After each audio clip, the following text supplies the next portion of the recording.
Salut tout le monde, c'est Hugo et aujourd'hui je vais te montrer 7 astuces qui vont faire exploser ton niveau en dessin.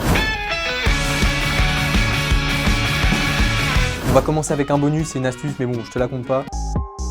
Décompose tout ce que tu vois en forme simple. Ce que j'entends par forme simple, c'est sphère, cube et cylindre. Si tu maîtrises ces trois formes et que tu arrives à les squeezer dans tous les sens, tes croquis vont être 10 fois plus faciles à faire. Si tu as envie de redessiner cette gourde, bah tu vas faire un cylindre. Si j'ai envie de redessiner ces écouteurs, je vais peut-être voir plutôt un cube. C'est une gymnastique à faire, mais une fois que tu vas prendre le coup, tu vas step up de ouf.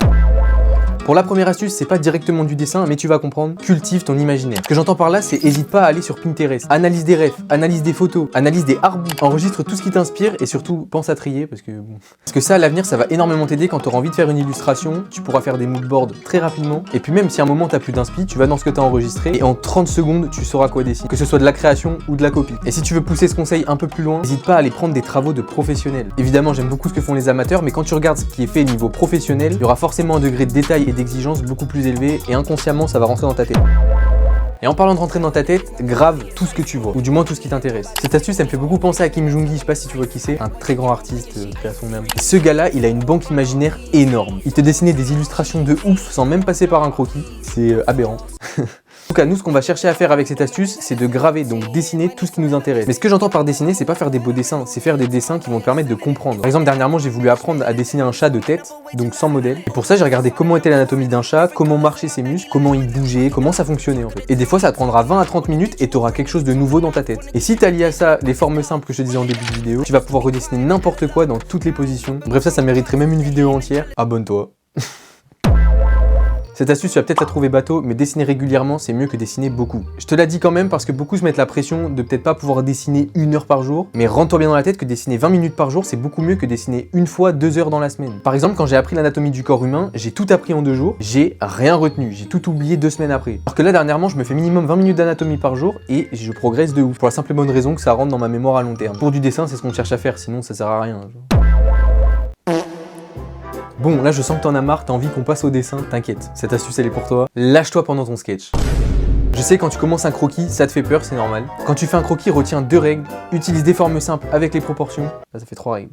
Et lâche-toi. L'objectif quand tu fais un croquis, c'est de ressentir l'énergie du dessin et ce que tu veux transmettre. Pour ce qui est de la technique et des détails, tu verras ça après, c'est pas le plus important. L'erreur de commencer par la technique, c'est que tu vas avoir des dessins très rigides et qui vont transmettre très peu d'émotions. Après, c'est peut-être ton but, donc ça s'adresse pas à toi. Mais dans la majorité des cas, surtout pour du dessin manga, ce qu'on recherche, c'est l'énergie, c'est le frisson, donc relâche-toi. Petit conseil bonus, relâche ton poignet, dessine pas qu'avec la main, mais avec tout le bras, avec l'épaule, le bras et la main. Il y en a beaucoup quand ils sketchent, ils font comme ça. N'hésite pas à relâcher tout le bras, ça va te donner des rendus vachement plus relâchés. Et ça se sent.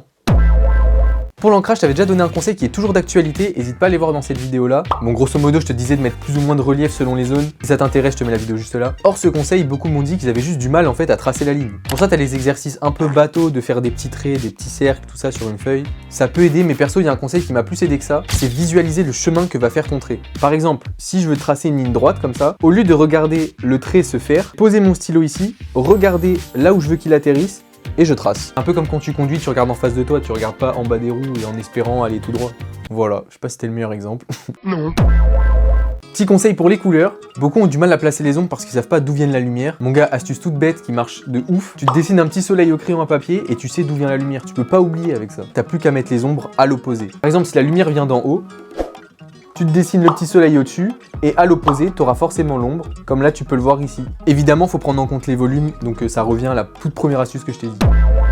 Bon, je devrais être à la dernière astuce, mais les gars, j'en ai encore une en bonus. En fait, au final, je te donne 10 astuces, pas 7. Bon, pour l'avant-dernière astuce, vérifie les valeurs de tes couleurs. Quand tu choisis tes couleurs pour un dessin, n'hésite pas à prendre une photo et mettre la photo en noir et blanc. En mettant la photo en noir et blanc, tu vas voir tes couleurs passer en noir et blanc. Et comme ça, tu vas pouvoir voir les valeurs. Et si tes couleurs qui sont censées être côte à côte se ressemblent trop en noir et blanc, c'est que tes valeurs sont trop proches et à la fin, au rendu final, ça fera un rendu bizarre. En tout cas, ce sera pas agréable à l'œil. C'est une astuce bonne à savoir. Maintenant, ça reste de la théorie des couleurs. N'hésite pas à regarder des tutos plus approfondis. Je t'en mets un en description. Bon, et petite astuce bonus, le conseil d'or qui te fera passer de débutant à pro en quelques mois. Quoi? Et comment? De quoi il parle? Dis-nous! Je vais peut-être cut tout ça. Dessine.